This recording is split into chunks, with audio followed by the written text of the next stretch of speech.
Tai Modesta, antras tavo startas šią vasarą 400 metrų distancijoje ir sezono rezultatą pagerinai apie 1,5 sekundės. Papasakok apie jausmą ir emocijas po šio starto. Savijauta tikrai buvo labai nebloga. Jaučiau, kad tikrai laukia žymiai geresnis rezultatas negu buvo Kosmo tauriai.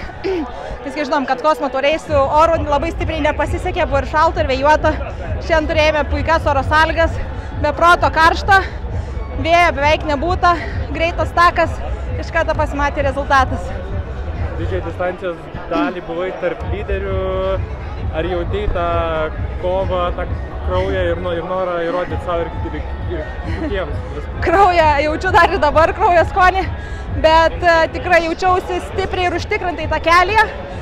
Žinojau, kad paskutinių 50 metrų dar pas mane nėra, žinau, kad reikės kentėti sukandus dantis, bet esu kovota iš prigimties ir žinau, kad taip lengvai jokios vietos aš neatiduosiu ir kovosiu iki pat galo, ką ir tikiuosi šiandien pavyko padaryti.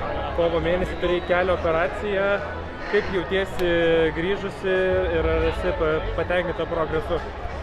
Progresuosiu be proto patenkintina, visgi praėjo 3 mėnesiai nuo operacijos, tai yra aš nuo operacinio stalo po 3 mėnesių dalyvauju varžybose Europos komandiniam čempionate, bėgu už 53 sekundžių, man atrodo, tai yra, tiesiog neįtikėtina ir aš labai džiaugiuosi savimi, savo komandą, treneriu, kad mums pavyko pasiekti tikrai neįtikėtinus dalykus, o dar daug dalykų laukia prieš akį.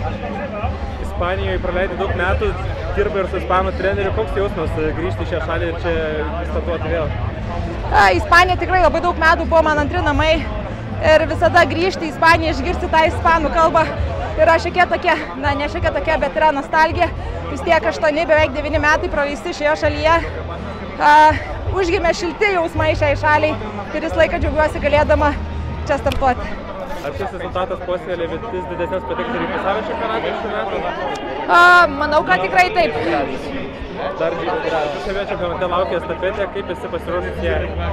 Oi, estafetės tai yra grynas adrenalinas ir nesvarbu, koks nuovargis, kokia savijauta būna, bet estafetės yra atskiras pasaulis ir ten nesvarbu, kaip jautiesi, bet visą laiką lazdelė suteikia neįtikėtinos energijos, jėgų, pasitikėjimo ir manau, kad bus tikrai labai nerealus šou. Esi jau turbūt prie komandos senųjų, ko palinkėtum kitiems, kurie tik startuos, ypač jaunesniems? Džiaugtis, mėgautis, gerti save kiekvieną akimirką, nespausti savęs, negalvoti apie rezultatus, o galvoti, kodėl tu čia, kodėl tu tai darai, nes greičiausiai darai tai, nes myli lengvai.